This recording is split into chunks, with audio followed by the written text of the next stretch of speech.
Ons Here, ons kyk op na U. Is van U wat al ons hulp vandaan kom. Here, U is die bron van ons lewe. Ons lewe deur U en ons lewe tot U. Aan U behoort die krag en die heerlikheid tot in alle ewigheid. Stuur Here vir ons die Gees, sodat ons daardeur geleer, gelei sal word. Amen. Geliefdes, genade vir julle en vrede van God ons Vader en van Jesus Christus ons Here. Ek wil vanmôre saam met julle lees uit Matteus 11, maar voordat ons lees, kom ons word net stil en dan vra ons vir die Here om hierdie woord ook vir ons oop te maak en vir ons te seën. Ons Here, baie dankie dat ons kon sing, kon bly wees oor U liefde. U kon sê dat ons U lief het. Here, U weet van die tekortkominge in ons liefde. Dankie dat U ons nogtans lief het. Here, ons het gebid, en tog weet U dat ons dikwels gereserveerd bid, dat ons kon vra, sonder dat ons altyd onvoorwaardelik oorgee. Here, U sien dat ons vra wat ons wil hê en ons vergeet wat U wil hê. Wil U deur die Gees ook vanmôre baie duidelik met ons praat. En ek bid dat U ons harte sal oopmaak, dat ons sal hoor, en dat ons sal oorgee onvoorwaardelik, om U te hoor, U pad te verneem, en op die pad van sin en heerlikheid en vryheid met U te kan lewe. Dankie vir die voorreg wat ons het om hier by mekaar te wees, om te kom hoor, en om geseën te word. God, asseblief vanmôre verheerlik deur gehoorsame kinders, hart en siel en verstand kom begeer om deur U oorgemaak te word, vernuwe te word en bekragtig te word en gevul te word, om te wees presies wat U wil hê dat ek en elkeen hier moet wees. Amen. Nou hier in Matteus skryf die Here Jesus, praat die Here Jesus hier met 'n klompie mense oor hulle reaksie. Hy praat met hulle en hy verwyd eintlik die klomp mense omdat hulle nie luister nie. En hier vooraf is daar nog so hele lang redenasie met hulle. Maar kom ons begin net hier by wat die Here Jesus gekom het by Bethsaida en Kapernaum, daar waar hy vandaan kom, waar hy so baie gewerk het. Nou daar staan, dis nou hier in Matteus 11 van vers 20 af, toe het Jesus die dorpe waarin hy die meeste van sy wonderwerke gedoen het, begin verwyd, omdat hulle nie bekeer het nie. Hy sê, elende wag vir jou Chorazin, elende wag vir jou Bethsaida. As in Tyrus en Sidon die wonderdade plaasgevind het, wat in julle plaasgevind het, sou hulle lankal in sak en as bekeer het. Maar ek sê vir julle, vir Tyrus en Sidon sal dit die oordeelsdag draagliker wees as vir julle. Hoor nou mooi, en dan praat hy oor Kapernaum. Dink jy sal tot die hemel toe verhoog word? Nee, jy sal tot in die doderyk afdaal. So hy praat met hierdie dorpe, waar hy ongelooflik baie liefde en genade betoon het. En dan sou ons vir onsself ook kon sê, ons kan dit maklik na ons toe aantrek, want die Here was oor al die jare ook hier. En het hy aan ons ook ongelooflik baie liefde en genade betoon, dan sê hy, dink jy, dit sal met jou beter gaan. Hy sê, as in Sodom die wonderdade plaasgevind het, wat in jou plaasgevind het, sou hy tot vandag toe nog bly staan het. Maar ek sê vir julle, uit die land van Sodom sal dit in die oordeelsdag, of vir die land van Sodom sal die oordeelsdag draaglijker wees as vir jou. En dan het hy daar vers 2 wat ek nou sit nie, waar hy sê, ek en die Vader is een, ons ken mekaar, die Openbaring, en dan sê hy hier, kom hy nou na hierdie klomp mense toe. En dan sien ons altyd hierdie genade aanbod. God is hard op die sonde, maar God bly die genadige God, en dan sê hy, kom na my toe, almal wat uitgeput en oorlaai is, en ek sal vir julle rus gee. Neem my juk op julle en leer van my, want ek is sagmoedig en nederig van hart, en julle sal rus kry vir julle gemoed. My juk is sag, en my las is lig.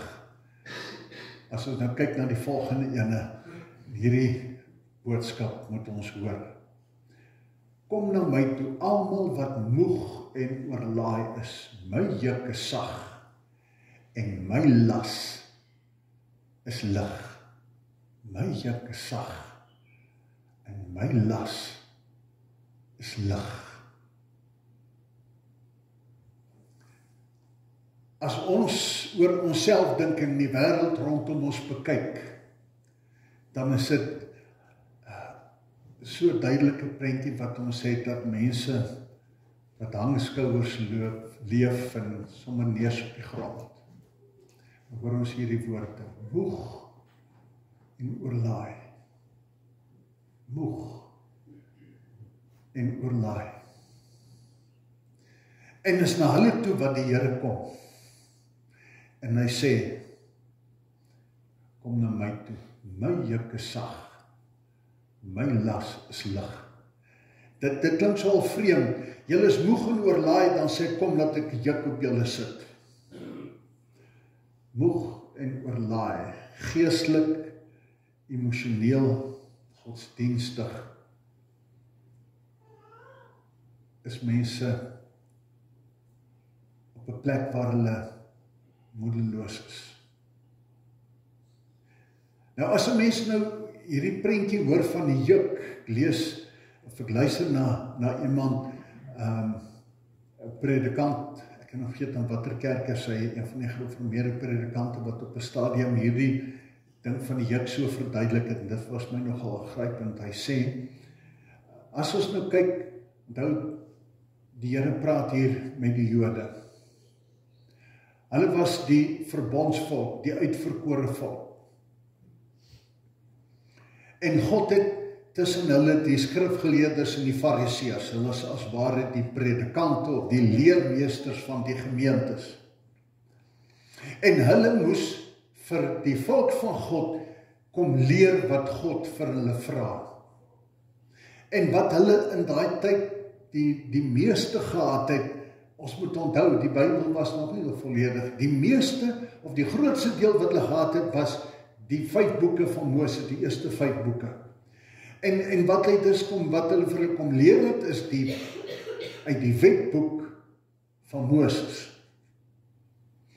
En die slegte ding is dat hierdie ouens het geglo, die enigste manier wat jy by God kan uitkom by die hemel, is deur gehoorsaamheid aan die wet. Absolute gehoorsaamheid, toewyding, verdienste. Jy moet uithaal en wys, daar's groot moeilikheid.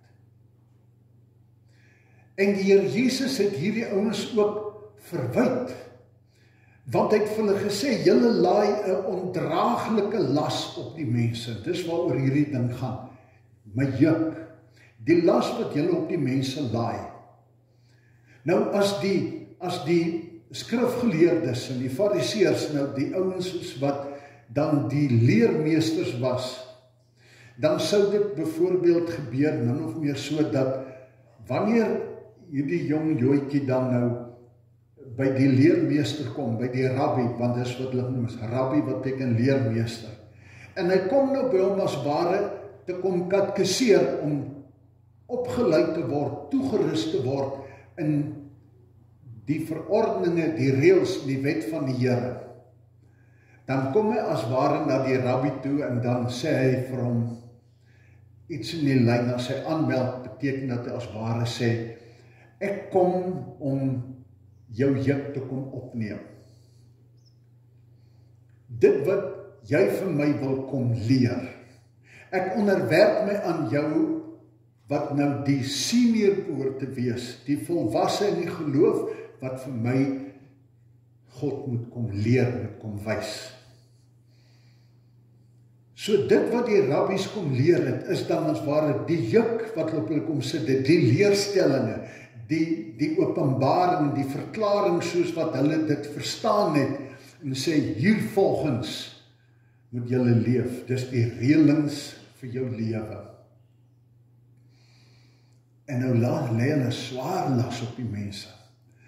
Want behalwe vir 'n klomp rituele en reinigingswette en dies meer en aanbiddingsreëls en so aan, het die Jode uit die 10 gebooie nog honderde ander reëls en wette gemaak. 'n Klomp ekstra reëls, om as ware as hier 'n reël was, dan het hulle, jy mag nie werk op 'n Sondag nie, dan het hulle nou allerlei reëltjies gemaak. Jy mag nie op 'n Sondag vir die koring uitvryf om vir jou kos te maak, dit is werk. En so honderde reëltjies. En al hierdie reëls moet jy ken, jy moet dit gehoorsaam. En dan hoor ons hoe Paulus op 'n stadium gepraat het, sê, as ek nou dwaas moet wees en ek moes roem, dan kan ek roem oor myself. Hy sê, wat wetsgehoorsaamheid betref, onberispelik. Hy sê, want dis wat hy geglo het op 'n stadium.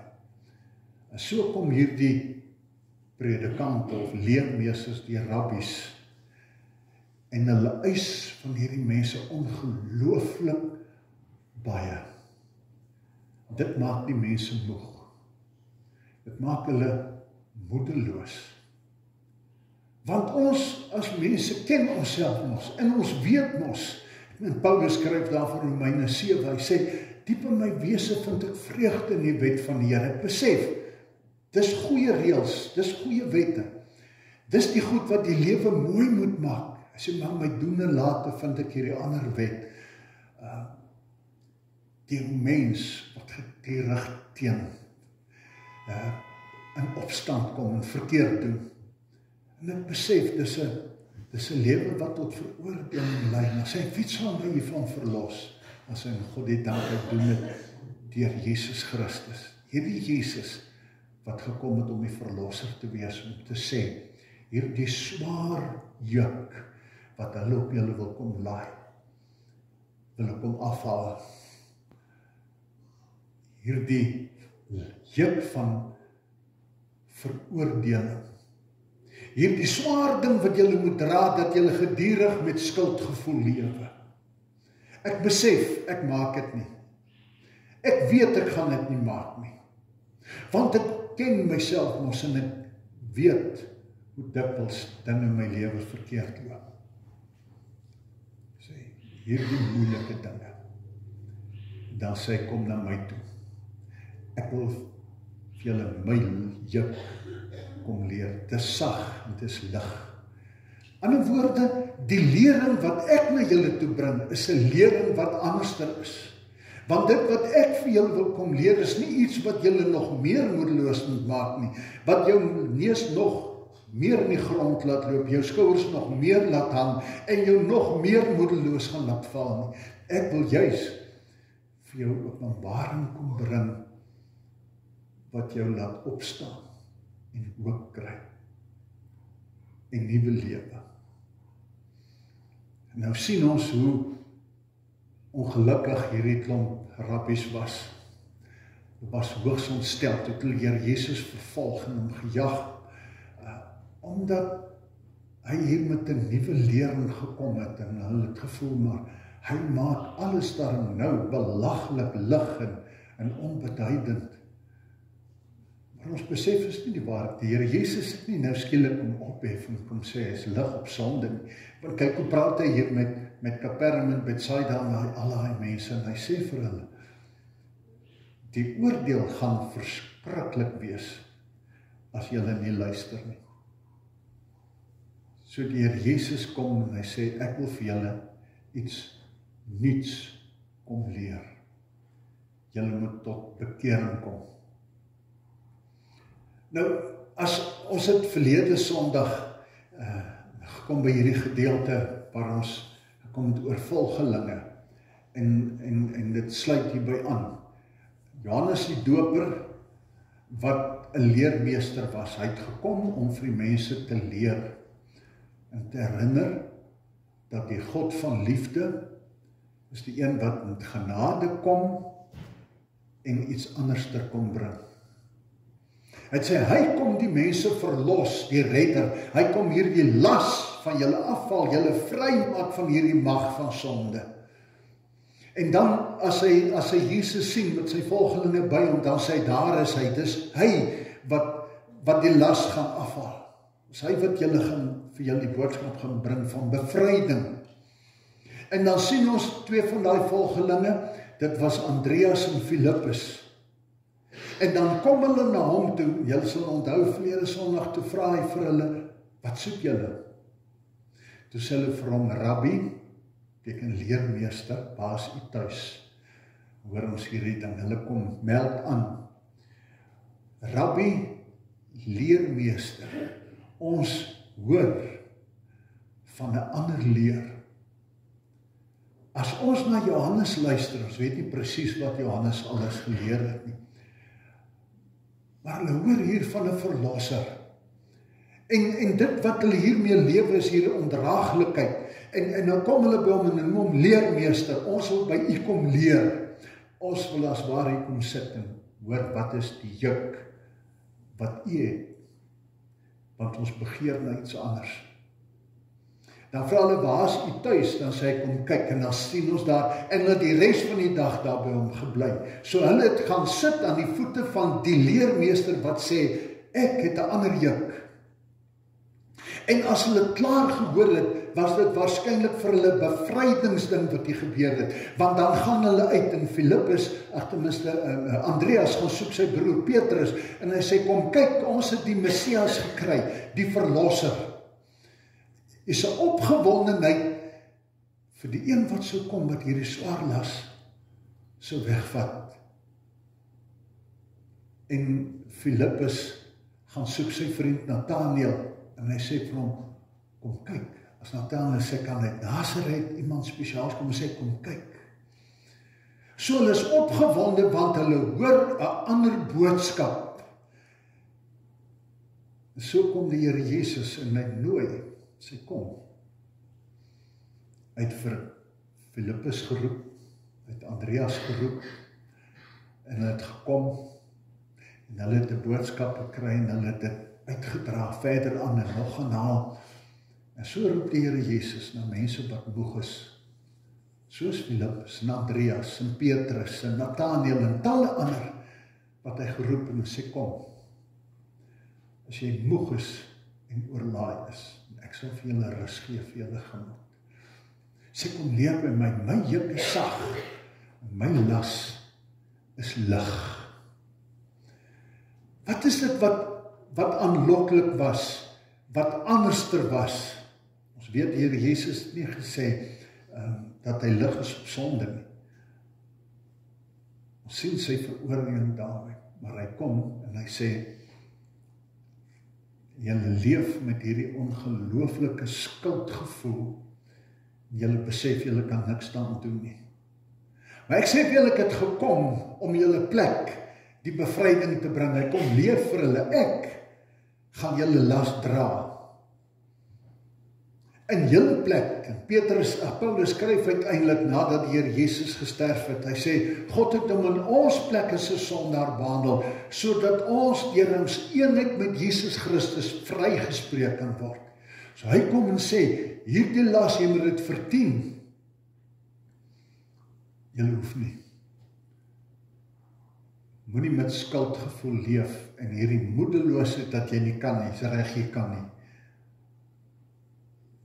Maar hy kom leer, ek het gekom om dit te dra.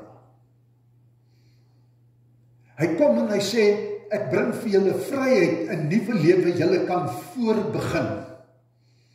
En hy vertel die verhaal van die verlore seun, en sê, julle is mense wat so hardkoppig is, wat altyd wil self. En dan gaan jy maak 'n gemors van jou lewe, groot gemors, en daar, as jy besef, dis gemors, dan kan jy weet, as jy terugkom, dan is daar genade. So sê, die boodskap, die lering wat ek vir jou het is, jy hoef nie self nie. Dit is vir jou gedoen. Jy moet nie moedeloos word nie, jy is nie gedoem nie. Daar's vergifnis, daar's 'n skoon nuwe begin. Hy kom leer vir mense wat so hard is op mekaar, om vir mekaar te voel en om te gee.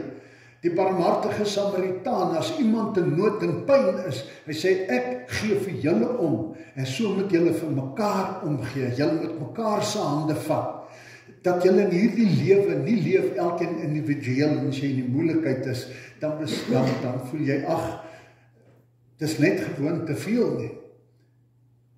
Want hy sê, dra mekaar se laste, vat mekaar se hande, wees mekaar se krag en genade. Barmhartigheid, dat mense hierdie ding ervaar, 'n nuwe wêreld, waar ek nie alleen is nie. Vergifnis, om hier met hierdie skuldgevoelens te lewe, en waar hier verdeeldheid en verwyderings en skeiding tussen mense, oor wrokke en wraakgedagtes, dan sê hy, ek vergewe.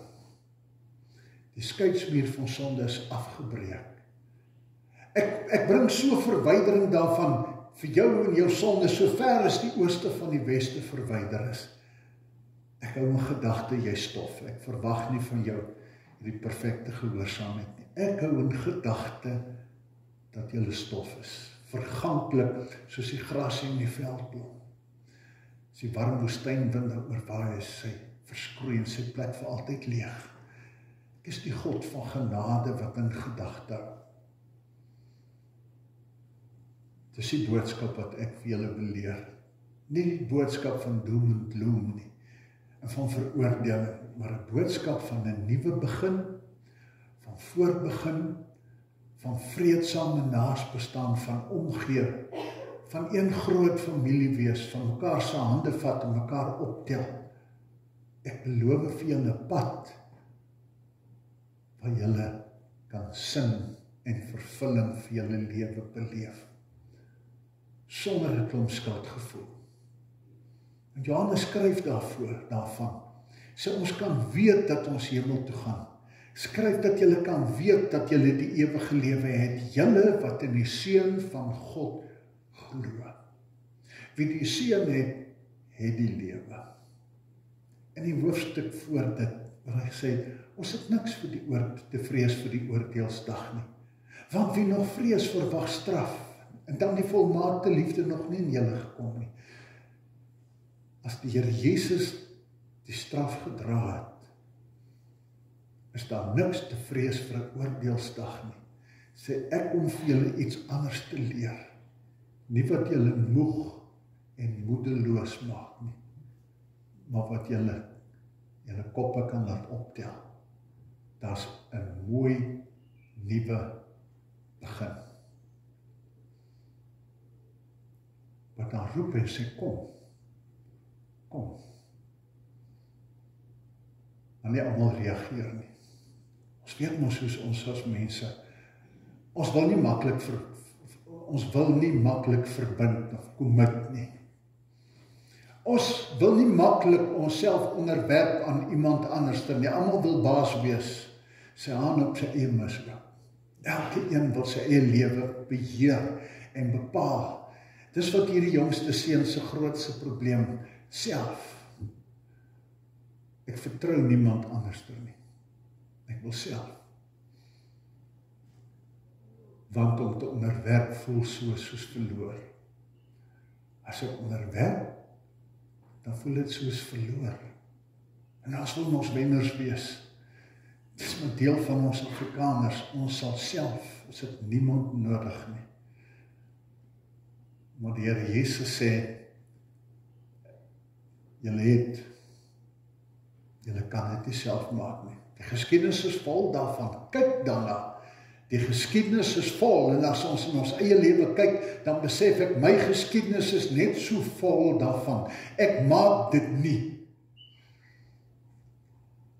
Daar is so baie las dit wat ons dra, soveel swaar.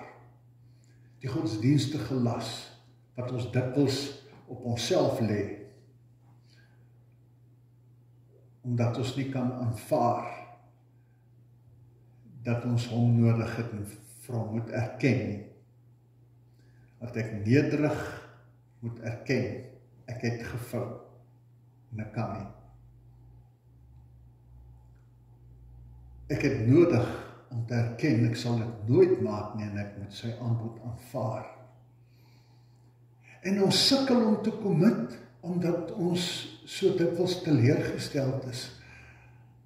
Want ons het dalk groot geword in 'n wêreld waar daar moeilike laste op ons gelaai is, dalk in die kerk waar ons groot geword het, dominee of die ouderling of ouers, hoe ons mekaar kom leer het oor die Here. Die Here hou vir jou dop, maak ons die kinders bang met die Here, maak die Here se hart verskriklik seer. Die Here kyk vir ons. Maar ons vergeet om te leer dat die Here kyk met 'n oog van genade en vir nuwe kansse en sê, ons kan anders, ons kan voorbegin. Ons sukkel met hierdie goed, want ons beleef dit nie. Want ons is ook mekaar se leermeesters. Die mense daar buitekant raak moedeloos en loop weg uit die kerk uit, want hulle sien die Here nêrens nie. Partykeer net so glimps. Hulle ervaar nie genade onder mekaar nie. Hulle ervaar nie vergifnis onder mekaar nie. Hulle ervaar nie liefde en omgee onder mekaar nie. Ekskuus toe. Hulle kyk na hierdie dinge en hulle sien God en ervaar God nie in hulle verhoudings met mekaar. Ons hoor baie dinge, maar ons soek na hierdie God en ons sien hom dikwels nie, daar by die kerk waar ons is nie. Sal onthou, ek het veel in Sondag of 2 terug gesê, toe Stefan Joubert hierdie boek skryf, praat hy van 'n stuk opname wat hulle gemaak het met mense en sê, wat 'n invloed het jou kerkbywoning op jou verandering in jou lewe. En dat 46% het elke 100 kom sê het, die preke het nie my lewe verander nie. Maar die preke kan ook my lewe verander nie. As die Here met die boodskap vir uitnodiging kom rig en hy sê, kom na my toe, en ek maak nie 'n beweging en doen dit nie, dan gaan niks verander nie. Niks. Die kerk verander niks. En preek verander niks. Dis wanneer ek en jy hoor en kom as hy roep. En ons sit dikwels vir jare daar 46%, amper die helfte, as ons nou die steekproef moet sê, die helfte wat hier sit, dan gaan niks verander en niks gebeur nie. Ons gaan nog steeds net so moedeloos wees. Want ons hoor, hulle praat met mekaar as hulle hier uitgaan, en hulle is net so negatief oor die lewe, as die ouens wat nie kerk toe kom nie, of wat nie glo nie. Die kerkse mense is net so negatief. Hulle stuur vir mekaar dieselfde moedelose boodskappe. Die land is in sy kanon, in Zimbabwe kom ons. Ek weier om iets meer te doen. So sê maar, kom ons kry lewe in ons sny gras op ons sypaadjies, maak iets, sal die dag wees, ek betaal belasting vir hierdie goed en. Dan vergeet ons hoe dat die Here Ou Testament op 'n keer vir daai volk gesê het, julle gaan nog jare hier wees, in hierdie ballingskap, julle gaan 70 jaar hier wees, so hy sê, bou op, bou vir julle stede, lê wingerde aan. Sê, want, laat dit tot julle voordeel wees, en die mense wat julle hier verdruk, want hulle voordeel is ook julle voordeel. Sê, moenie net die dink, daar's nie 'n manier ek iets gaan doen wat hierdie ander, en dan het ons nou ons beskrywing daarvoor kan voordeel trek, nie, die Here sê, wat van jou? Die voordeel wat jy dan trek om te doen wat reg is, om 'n stuk mooi te kom beleef, 'n stuk getuienis, 'n stuk wat sê, ek weier om te aanvaar, dat die wêreld om my gaan toegroei, my gees en my gedagtes en alles. Ek weier om te aanvaar dat ek nie iets moois kan maak nie. Ek weier om te aanvaar dat ek nie 'n lig kan wees nie. Ek staan op, positief, en ek doen iets daarin, ek kla nie so lekker saam nie. Want ons het 'n boodskap van 'n nuwe begin en van hoop. En solank ons saam praat en saam doen, en ons hoor hierdie mooi preek, en ons gaan uit, en niks gebeur nie,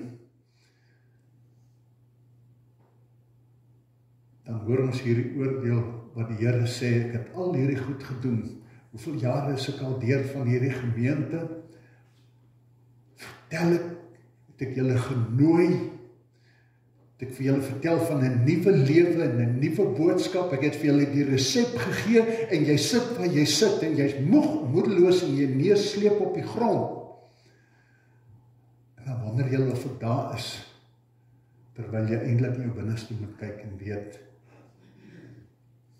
as ek verandering wil hê, be the change, wees jy dan die verandering, want wie gaan dit anders doen? Ek kan nie verwag dit gaan gebeur as ek nie my kop verander nie. As ek nie verander nie, en jy nie verander nie, ons nie verander nie, kan daar niks verander in my wêreld nie. Is daar nie hoop nie? Dra ons nie eens hoop vir mekaar nie?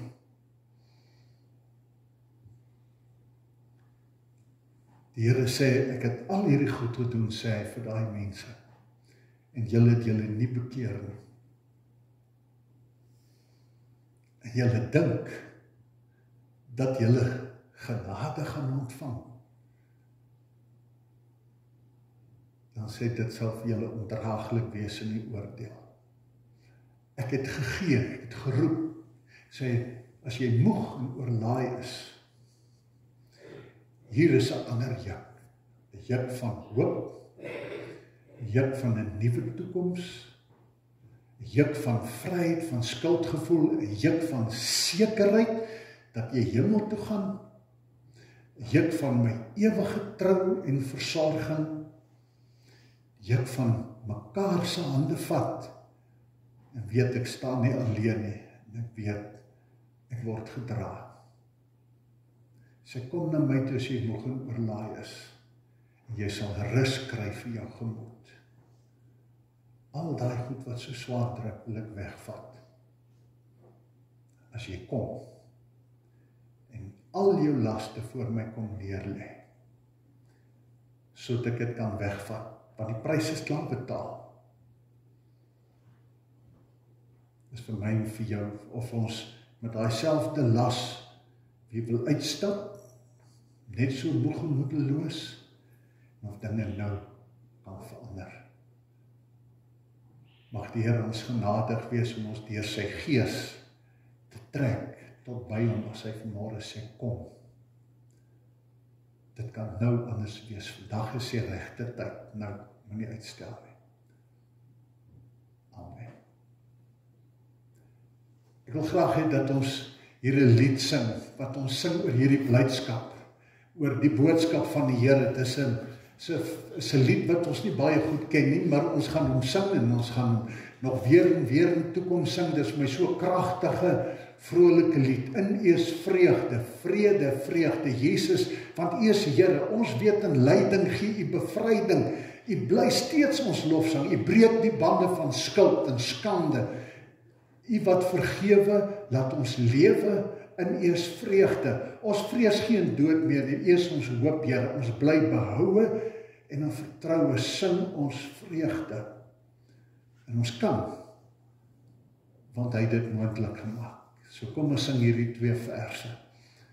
Kom ons staan en sing ons hierdie vreugde en dan luister ons na die afkondigings.